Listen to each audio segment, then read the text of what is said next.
Bon Tim, qu'est-ce que tu fais? Je regarde mes photos de vacances. Ah ouais, t'es parti où? Je suis parti à Vire. Tu savais que là-bas, les roches ont plus de 550 millions d'années? Ah ouais? Bah vas-y, on y va. Marcel, on y va!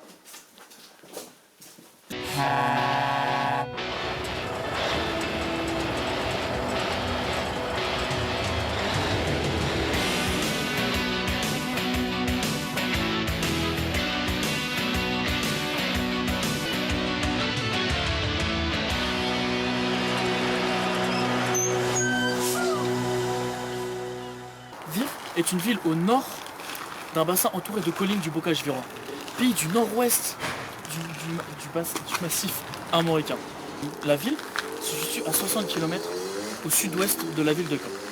On y trouve dans le paysage de nombreuses falaises et de formations de pierres énigmatiques. La ville de Vire est bâtie sur les cornéennes, un type de roche métamorphique très dure et très résistante.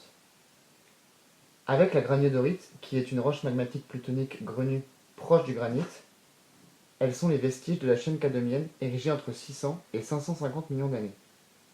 Ces roches appartiennent au socle cadomien du massif armoricain. Ce granit de Vire a été très exploité comme matériau de construction et pour les travaux de viabilité. Une seule carrière est encore en exploitation, à Saint-Michel-de-Montjoie. On se retrouve avec Monsieur Kerr, un géologue de la région. Bonjour Monsieur Kerr. Bonjour Jules. Pouvez-vous nous parler de cette roche spéciale que l'on trouve à Vire?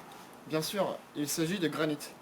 Le granit est une roche métamorphique, composée de divers minéraux, d'ailleurs visibles sur sa surface grenue.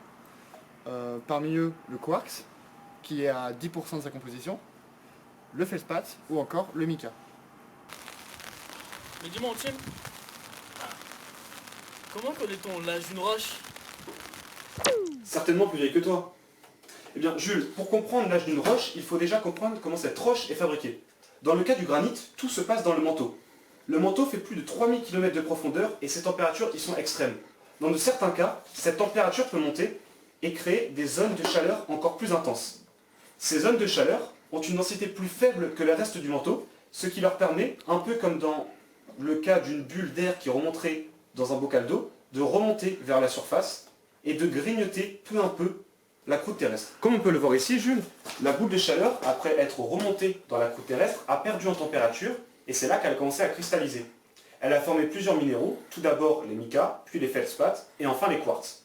Au cours des siècles, à cause du vent et des infiltrations d'eau, la croûte terrestre a peu à peu diminué, laissant apparaître les granites à la surface. Mais Jamy, tu réponds pas à ma question là?